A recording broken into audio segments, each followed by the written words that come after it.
I have a unique relationship with Paige. I was very close to her brother growing up. But I just want to be clear about something. Bo, do you realize how many women are in this country from the age of 25 to 35? You know, I'll tell you, 34 million. Okay? And you picked the one girl out of that 34 million that I call my little sister. So you got some balls. You got big balls. I'll give you that. But enough people, Joe and Steve last night said enough nice things about Bo to get his head big enough. So tonight I'm not going to talk about Bo. They did that last night. But I'm going to share a story from the heart. So bear with me here. I've never shared this story with anybody. As I mentioned, I was close friends with Chris growing up. And when Chris was in the hospital, Marge and Chip were kind enough to invite my mother and I down to visit Chris. And selfishly, on the drive down, I'll never forget, I was nervous, right?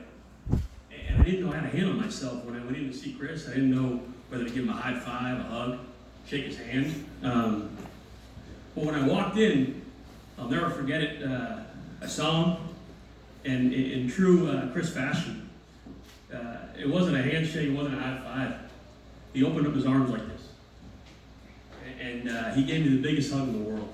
And instantaneously, my nerves just were settled. And we sat and watched Cool Runnings for about an hour and a half, and it was just me and him, and we got to just be us for a little while. And it was getting close to time to leave. And once again, I didn't know how to handle myself, right? And I walked over to him, and he opened his arms again. And I go in for a huge hug. And he whispered something in my ear that no one heard in the room, right? But I did. And I'll never forget the words he said to me. He said, "Take care of Paige." And, a couple things on why I'm telling the story is, one, just to give you a brief idea of who Chris was as a human being. In that time of his life, he's thinking about his little sister, right? And the other part of why I'm telling the story is because I feel like I've done my job. and now I'm passing the torch to you. And, it's going to be your job to make her happy and take care of her. And if you don't, me and Peter are going to be right here to kick your ass. So you better get it together. But, so I want to give two toasts. And the first one is going to be to Marge and Chip. There's a lot of people in this room that have been impacted by you. The strength that you've shown, the courage, the generosity, all those things. You are two unbelievable people. And you raised Chris to be an unbelievable human being, and I try to embody my life after every day. And you raised an unbelievable daughter that you should be extremely proud of and hold your heads up high, because, there's not many people that I personally view in a higher regard who she is as a character, as a person. So I want to raise a glass first to Marge and Chip for everything that they've done for both everybody in this room and Bo and Paige.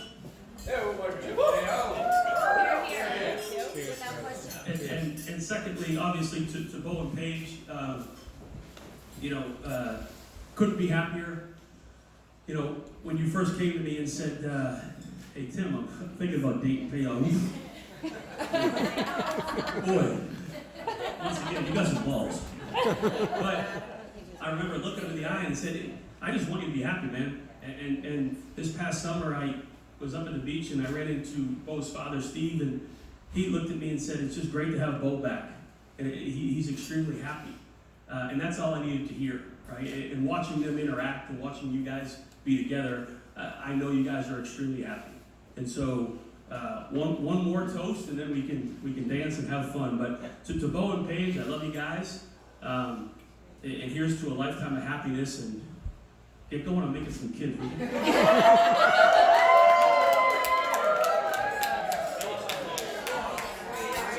Ladies and gentlemen, why don't we all have another big round of applause for